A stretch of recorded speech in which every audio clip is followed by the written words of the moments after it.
Welcome to the Piedmont Triad Podcast. Before I get too old, I'm gonna head down to Muscle Shoals. Baby, you can meet me at the station. Welcome to another episode of the Piedmont Triad Podcast, the only podcast that talks about the strange and unusual people and places of the North Carolina Piedmont Triad area. I'm your host, David Locklear, and today we are talking with Althea Dawson, who is the founder of the Triad Witches Social. The Triad Witches Social is a community that Althea has started for people who have lesser known religious belief systems. People whose belief systems adhere more towards a pagan and naturalistic view of the world and spirituality, which also does closely entwine with different types of witchcraft practice. And talking to her, she explained to me how she was raised as a Christian. She is now a polytheist. She talks to me about the 20th century pagan revival.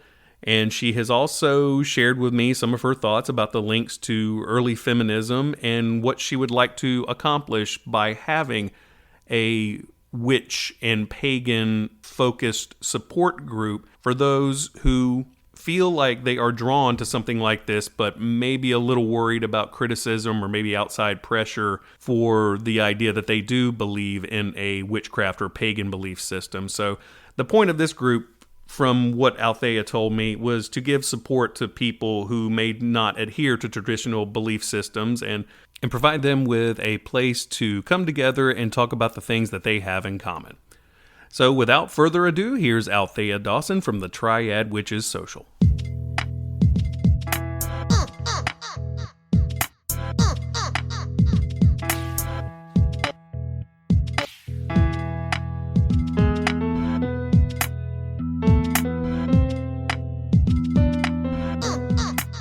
What is I'm sorry, and you go by Althea Dawson, correct?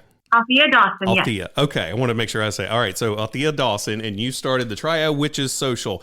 What is the Triad Witches Social? I ran into it on the Winston-Salem subreddit, and I noticed that, like most things of this nature, only the people who had something negative to say seem to kind of come out and make comments on it. So tell me something about it that I think the naysayers may have missed.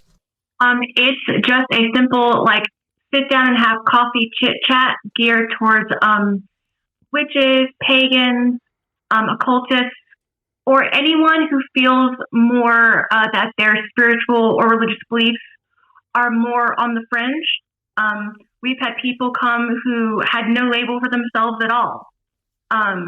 So anyone's welcome that want to meet other people, also find themselves a little bit on the fringes with their beliefs about these sort of things.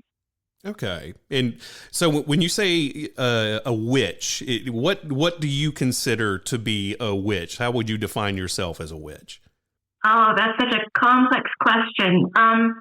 I have to start out by saying that there is no textbook definition. No matter what I say for myself, there's going to be, I'm sure some people that come to our meetups would very much disagree with me. But for me, a witch is a person who, in my mind, practices witchcraft.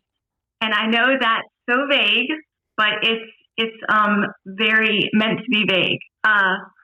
So for me personally, I call myself a witch because I practice occult techniques such as reading tarot, other forms of divination, casting spells.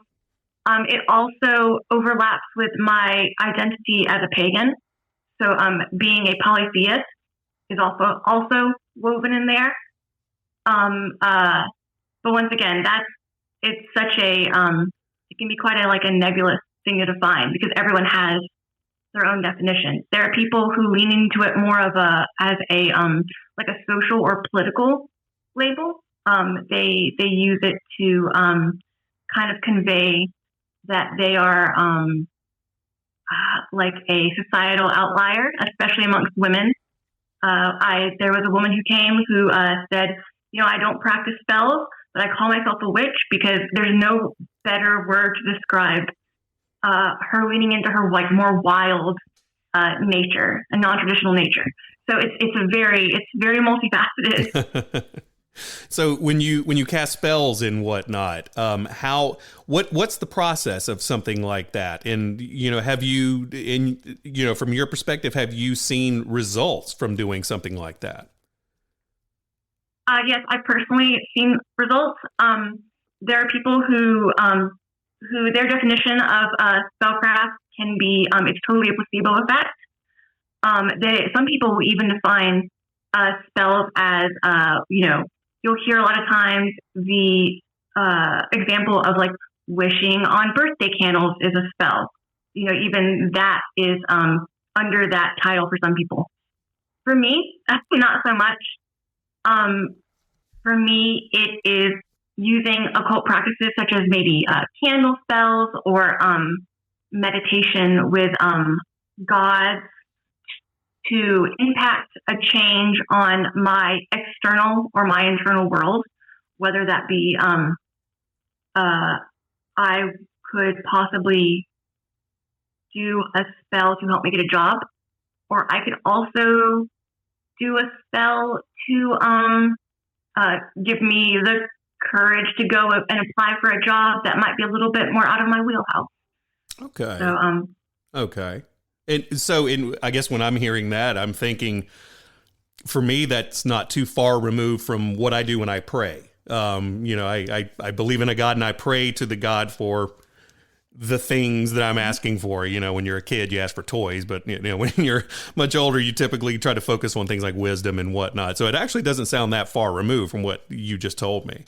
That's interesting. There is an overlap. For me, the big distinction between prayer and spellcraft is that it's not only, I don't only lay it in the hands of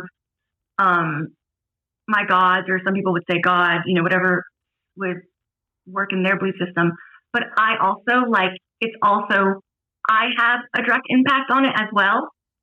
It's not just communicating with God to be like, bring me a job.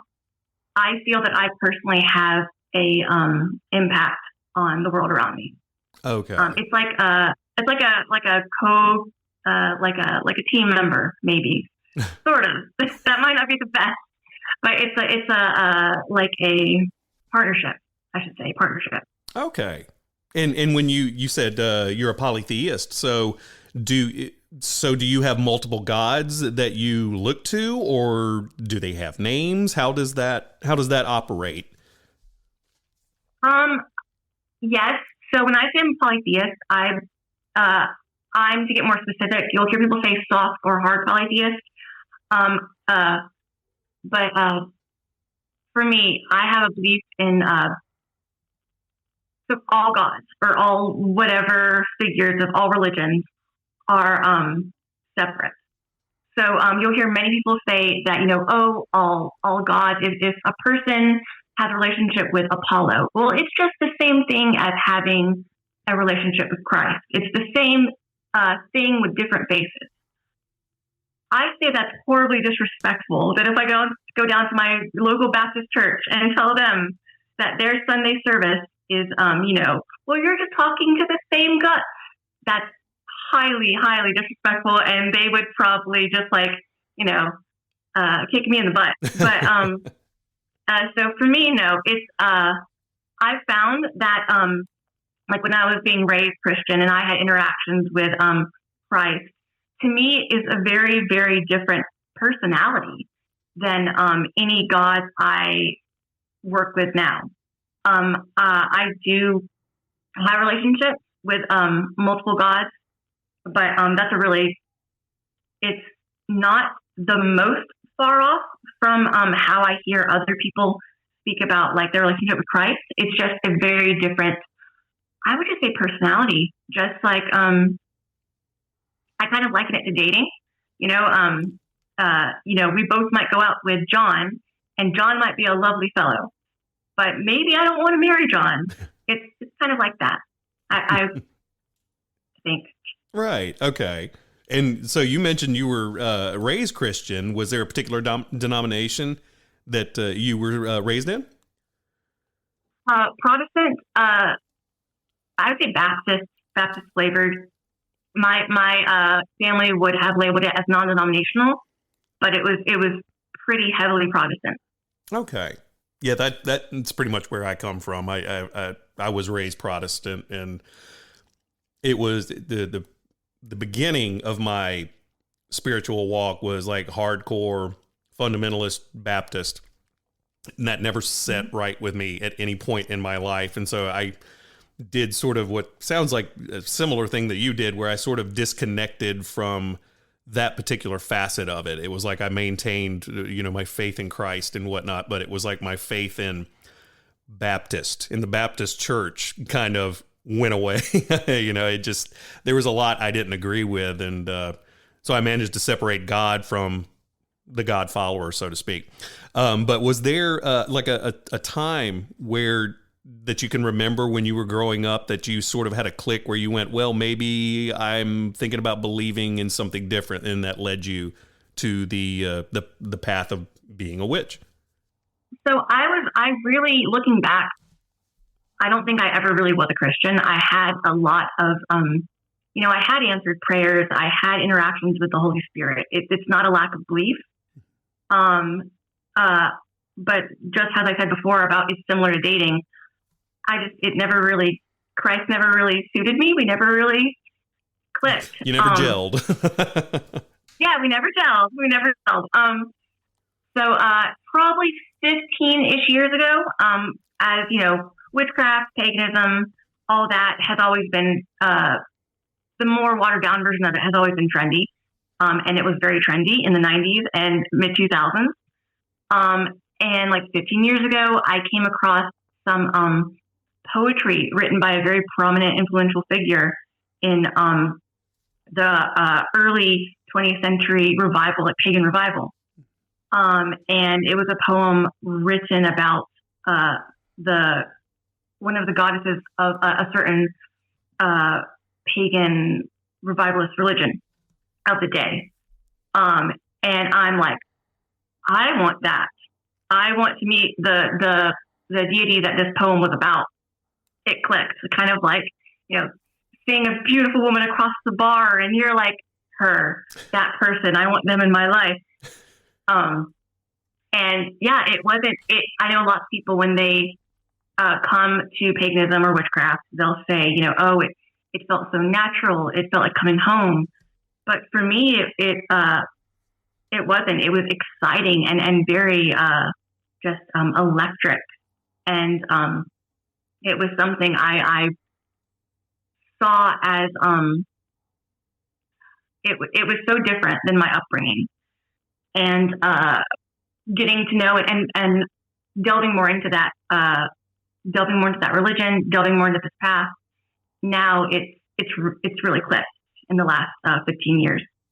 And this is what I imagine my family and my community growing up feels when they go to church or get touched by the Holy Spirit, etc.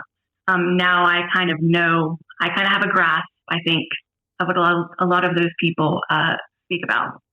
Oh, okay. Well, that's interesting and sort of a tad ironic in a way, but that's cool that you were able to tap into that. How has your family responded to you being into witchcraft now? I would imagine they probably had a bit of pushback there at the beginning. I think it's one of those things that there are things that negatively, of course, but I mean I'm in my 30s now, so it's not as big a deal when your parents disapprove of something about you. But yeah, very negative, of course, but it's understandable. My family came from this all sins are equal idea. So I imagine if my child came to me and they said that, they wanted to commit a violent crime or something terrible, I would be a little bit shocked and I wouldn't be supportive. And so I really have to sympathize with my family that, that's where they're coming from. And so, no, it was in no way supported. But, sometimes you just got to grow up and realize that you can't for your family. So, and and now I'm lucky enough to have a life where I have the privilege of, people who think that way about me, and something that I hold as dear to myself as my religion. I don't have them in my life. That's a privilege I have. Mm-hmm. So that's, So it was. Well, that's nice because, being at ease with yourself is a big obstacle that a lot of people are not able to overcome in life. And, when I think regardless of the way you do it, it's good if you find it. And I imagine that when you telling people that you are a witch, I would assume that a lot of people would instantly go to child sacrifices, black cats, all of the little stereotypes for the most part. And even the word pagan in my mind is kind of a charged word that when you bring it up, for a lot of people, it's been in my experience when I've said the word pagan, it does sort of elicit a response in an almost frightened way.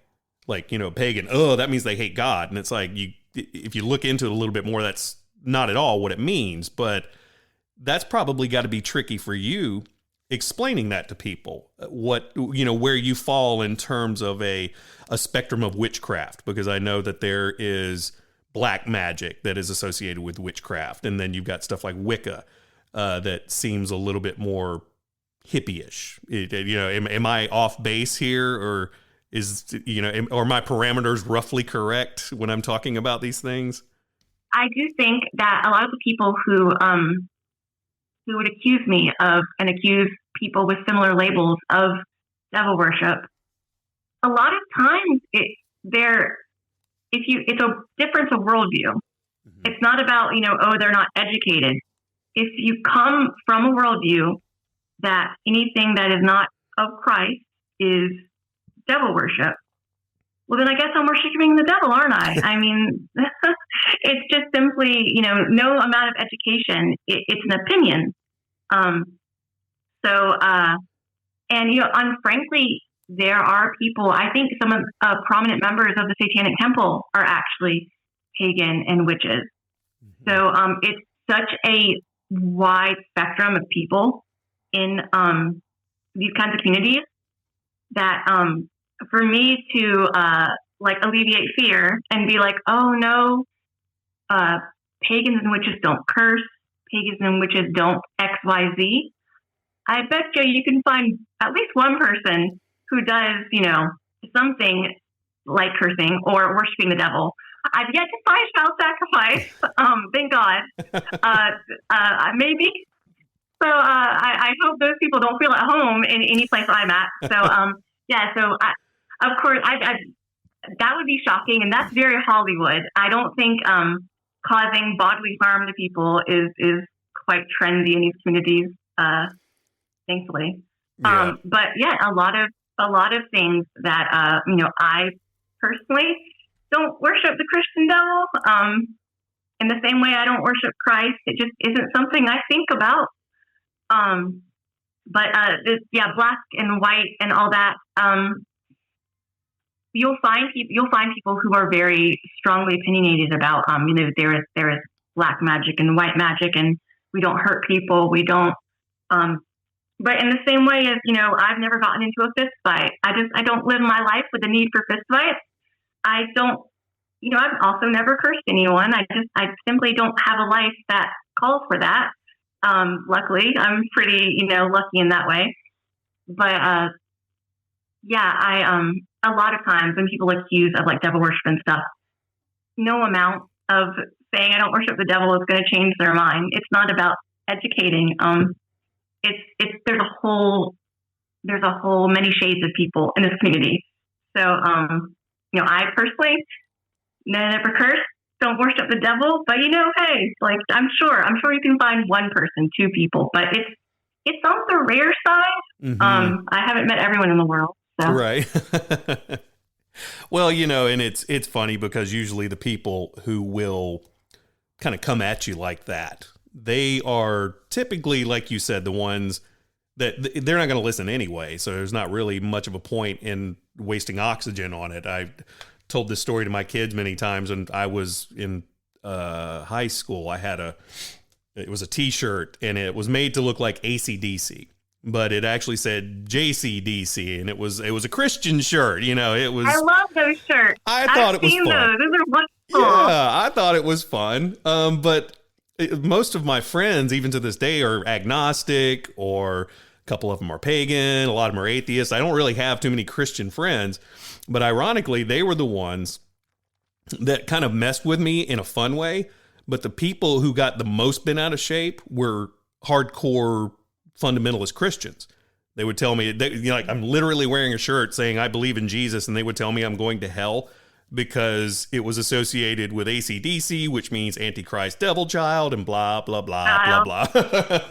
So it's like, there's no amount of air that I could push out of my lungs that's going to convince them otherwise. And I just think it's funny. They're always the loudest. Usually it's like you're talking about, you're very even keeled and very mellow.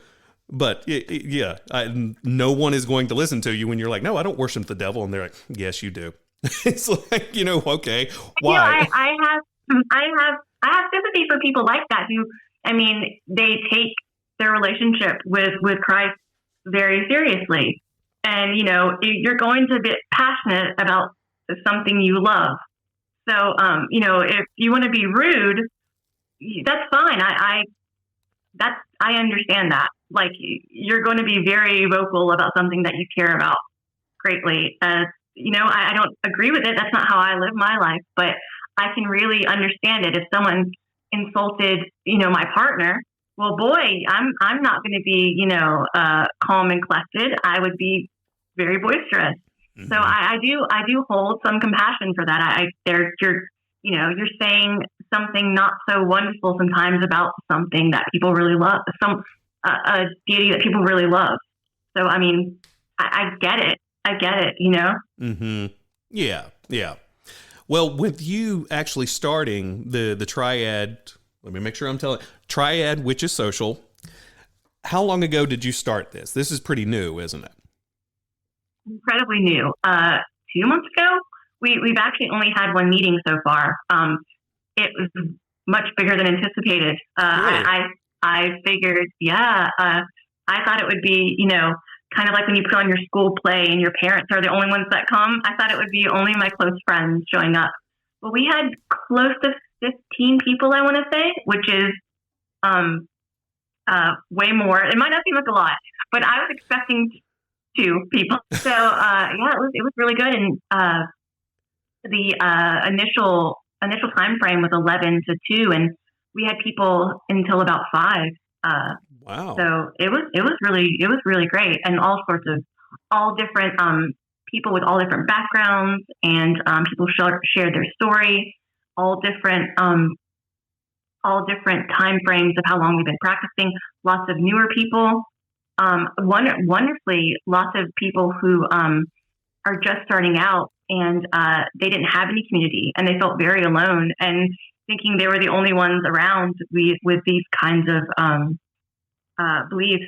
And they came in, and I think some of them were shocked how normal everyone was. I think people, they have their desk job and they think, oh, this is very strange, and from this community is going to look like Marilyn Manson or something. And then, they come in and people look like me, incredibly non-threatening. And I think there was a sense of relief that, this wonderful mix of like normalcy and oddness. So, which I think it makes them just a sigh of relief a lot of times. Mm-hmm. That is a pretty big group for a first time meeting. My wife has put together some business meetings for Chamber of Commerce and stuff like that. And if you get a handful of people, it's great. You're like, great, I'm glad 3 people showed up. So 15, it makes me think you did tap into something there. If that's the first meeting, that's impressive. Yeah, I'm really happy about it. Let's hope it keeps going in this direction.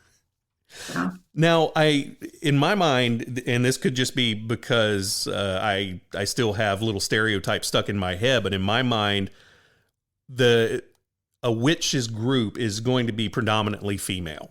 It feels like this type of belief system does draw in more women than men, but I don't get the feeling that you guys exclude men necessarily.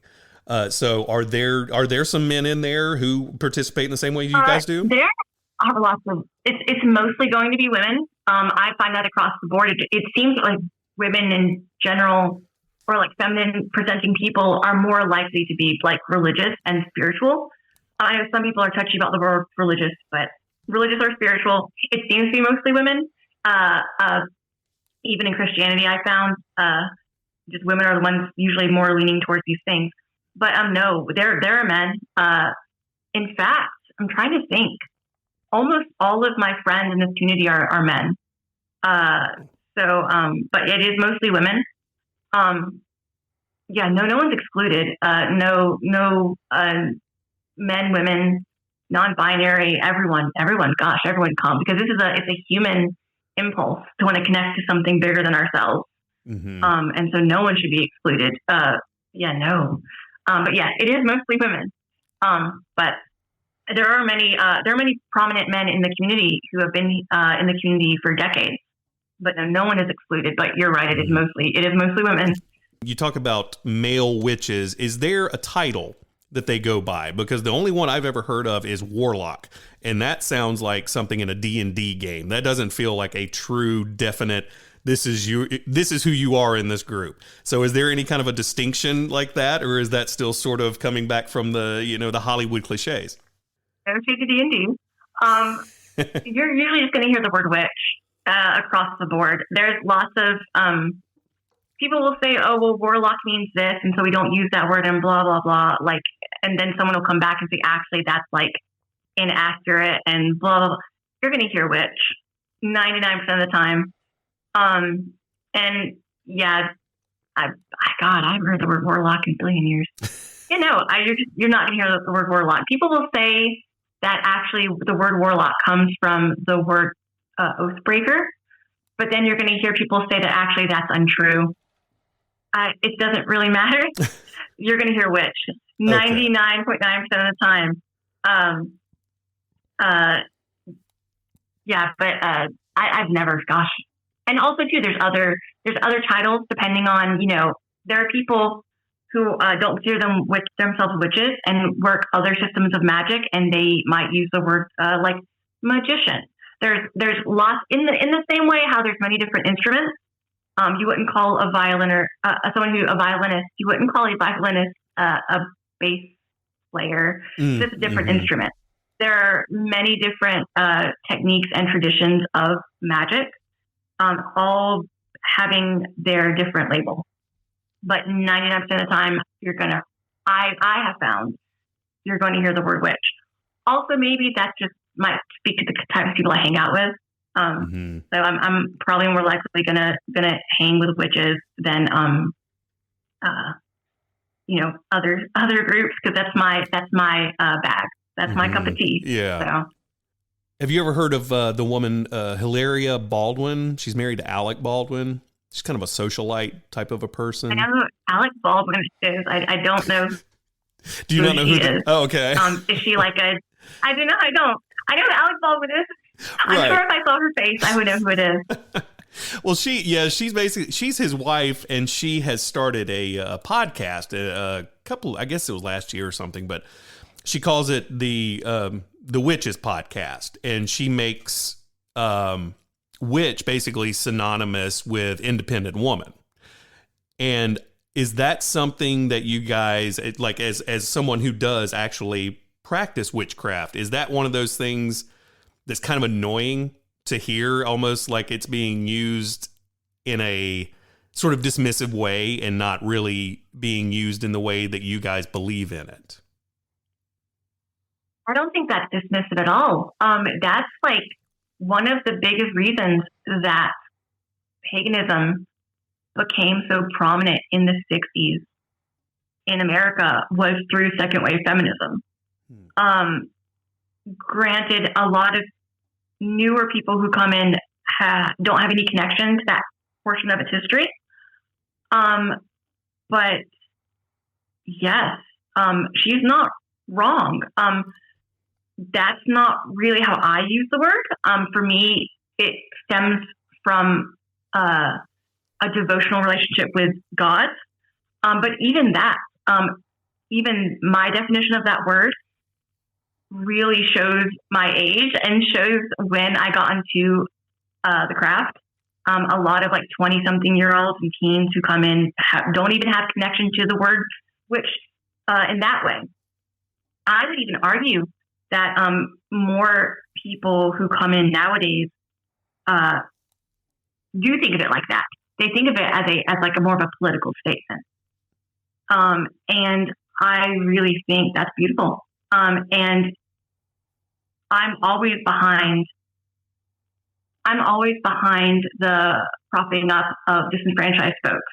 Mm-hmm. So if people want to use the word witch, there actually was a lovely person in the meetup last time who used the word witch to mean them leaning in to non-traditional ways of being a woman. And they didn't cast spells. They, in fact, if I remember correctly, they had a relationship with Christ. No, I don't think that's dismissive at all. I think that's wonderful. Whatever tools people need to empower themselves, go for it, especially women.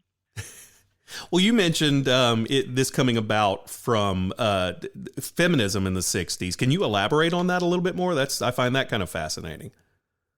Oh, I wish. I'm no historian. I'm no scholar. Okay. Many of the ways that we practice nowadays are not ripped right out of how it was done in pre-Christian historical context. That would be crazy. So a lot of paganism came about in Britain in the 20s and 30s, and in the 60s and 70s, I think there was a big pushback against conservative Christianity in the 60s and the 70s. I'm sure many people agree. You come out of the 40s and 50s of your parents, and and of course in rebellion towards the Vietnam War and all these things. Mm-hmm. So I think it was really natural to take things that were very not Christian, such as Wicca, paganism, all these things, to further fight back against oppressive powers. So a lot of the parents that were, forcing kids into going to church on Sundays and stuff, and you have to get married and have kids at 20, and, being a woman is a very narrow box. So a lot of these women were seeing the love of nature that's really heavy in a lot of these systems. And they were really feeling at home, and they were really using these titles like witch to really push the fact that it is anti their parents' Christianity. And there are people who work today. There are authors today who are really prominent back then, such as Starhawk, who still are really heavy in pushing for fighting against climate change and fighting against the taking away of women's rights, and they're still prominent today. You're not going to find it's not as heavy. It's not something that's heavily focused on nowadays as it was in the 60s. But you're still going to find a lot of those people. Mm-hmm. I wish I could point towards specific people, but I'm of course going blank. But I know Starhawk. Starhawk is very and Selena Fox, very prominent back then in using witchcraft as a tool to further environmentalist and second wave feminist. What's the word? Ideas. Oh, okay. So. Yeah. And it coming around that time, that's also the beginning of Anton LaVey and the Church of Satan and stuff like that. So I can see how that would be a lot of that. Yeah, it's all a big mishmash.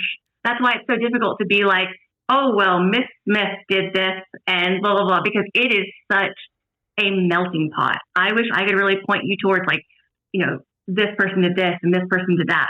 But it's all a big melting pot of, at that time, people were really coming out of a lot of these ideas that they felt were just the way they were expected to live.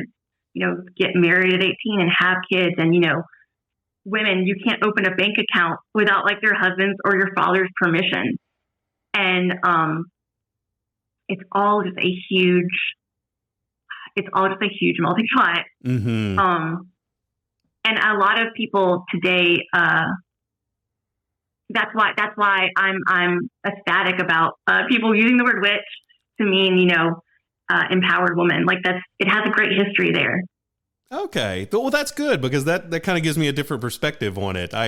It was one of those things that it sort of nagged me in the back of my mind. It's very similar to the way the word queer is now used. When I was growing up, that was an insult, and it has evolved, from what I've understood, into kind of a catch-all, which is very odd for me. So it's like, the idea that it's like, okay, when I was growing up, witch, that's, black cats, evil cauldrons. And then, as we've grown older, the word taking on a new meaning, a very positive meaning, it sounds like, to help you guys kind of even the playing field, so to speak, maybe take your identity back in a way. Yeah, no, I really agree with that. I do think, like, as witches, we are doing something very different than the mainstream. But yeah, you are right. Like, it is really positive that when I don't mind if I use the word witch. I'm not too worried if someone thinks, oh, you're weird. But I'm glad that they don't think, oh, this person is like eating babies, because like that's a different level. I don't mind if you think, I'm a little bit odd, but I'm glad you don't think I'm like, doing something heinous. Yeah. Well, and it's always good to be able to tell people your perspective and to be heard, just so that you can at least feel like you're having a human experience, regardless of what your belief systems are. To me, that's very important. Oh, I agree completely. I don't mind people disagreeing with me. That's the beauty of the world. That's fine. But yes, as long as you treat everyone with like respect and everyone can be like safe, that's really what I'm going for. I don't need conservative Christians to be accepting of my beliefs or practices, because, people disagree. That's wonderful. That's a wonderful thing about being human. Don't try and get me arrested because you think I'm doing something really horrible. I am deserving of, freedom, respect, safety. Mm-hmm. I'd like to, keep my job and my house. So right. Don't need to be the subject of some ridiculous, unfounded cancellation. God knows those things are all over the place, Well, even the satanic panic of the 80s. I mean, people did go to jail over it. In fact, there's an author, what is his name? Damien Eccles, who only got released from jail like maybe 10 years ago. Yeah, the West Memphis 3. Mm-hmm. Yeah. So, I mean, we like everyone will always say something about like the Salem witch trials, and yes, that was a thing, but like the 80s, which I mean, I'm not young, but not old, but that wasn't that long ago, and so people can disagree with me and think I worship the devil. Cool, okay, but I don't want to go to jail, and that's really what I'm hoping. Also, too, to see people. To know that there are people just like in a coffee shop, in a social meetup, just chilling like regular people. Maybe, at worst, weird is good. I'm cool with weird, but no one's dangerous. Yeah. None of us are dangerous. I know. My youngest, she's got the tendency towards the weird in her. And I've been doing everything I can to just be like, no, do it. Be weird. Because if you're going to be outwardly weird, the other weird people will find you. You'll find your tribe. Don't hide it. If that's the way you are vibing, somebody else is going to vibe with you and it's going to happen. And she seems to be a lot more comfortable with it now. And I get a kick out of it. It's just like, yeah, be weird. Yeah, that's wonderful. Because that's honestly, if you have a kid, granted I don't have children, so take everything I'm saying with a grain of salt, listeners. But if you have a child and they are interested in like, strange religious stuff or, whatever else, their whatever awful metal bands or whatever it is, keeping them from that doesn't make it go away. It just makes them lonesome and makes them feel alone. And kids, adults, humans don't deserve to feel alone. So I think it's really great to encourage children, within reason, of course, to go with whatever little strange, weird thing their heart desires. Because at worst it's a phase, and kids deserve phases. But maybe they'll be me, and actually it's a huge love of their life, their religion. I'm sure there's plenty of people, plenty of teenage girls in the 90s who it was a phase and they got it out of their system and their parents let them safely go and do their little weirdo stuff. But sometimes they grow up to be adults and it's a huge drive for their happiness, and it helps them achieve their goals and connect with other human beings. And you don't want to take that away from your kids or your family, so. Yeah. You don't want them to be isolated and alone, and then later on in life, just regret so many things. I'm like that too. It's like, I'll kind of guide her away from things. There are things that I'm just like, we're not getting into that, but like this path, totally fine. Walk down that path, have fun. Well, speaking of finding your tribe, can you let everyone know where they can find the Triad Witches Social, where the meets, the website, social media, all that good stuff? Yeah, so we're Triad Witches Social on Instagram and Facebook. We have a Discord, we have a Facebook group. All those links you can find on those pages. Our next meetup is October 14th on a Saturday at Footnote Coffee and Cocktails in Winston at 11. And even if none of these labels suit you, you're welcome. So please come. Everyone is welcome. Great. Yeah, Footnote is a nice little place. My wife likes to go in there, and she gets those wrapped up books that I think is like a blind date with a book, where they wrap it up and you buy it and then you open it and find out what it is. She loves that stuff. Yeah. Oh, yeah, they're great. Yeah. Great.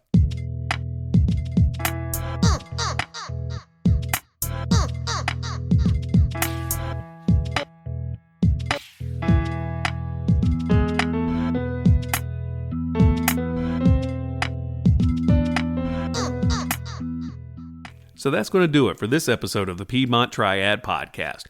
I want to thank Althea Dawson for talking to us about the Triad Witches Social. Make sure you head over to Linktree/Triad Witches Social, and there you can connect to all of their social media platforms: Instagram, Facebook, Discord, TikTok, everything that you need to know about the Triad Witches Social. As always, a big thanks to Matt Smith and the Cowboy Spankers for letting us use their song Not Tonight as the official Piedmont Triad Podcast theme song. Also, want to thank my buddy Brian Falk, the artist extraordinaire who handles all of the artwork for the logos and things that you see on the Piedmont Triad Podcast and on heavy-vinyl.com, which is my heavy metal vinyl and cassette store that I run online. And also, a big thanks to you for listening. Make sure you tune in every other Monday to hear a new episode of the Piedmont Triad Podcast for all the strange and unusual people, places, and things in the Piedmont Triad area. Until next time, Piedmont. Maybe I should keep on moving. You're like the devil when the sun goes down. Stay away from me. Well, I'm too far gone. There ain't nothing here to see, babe. So you best just move.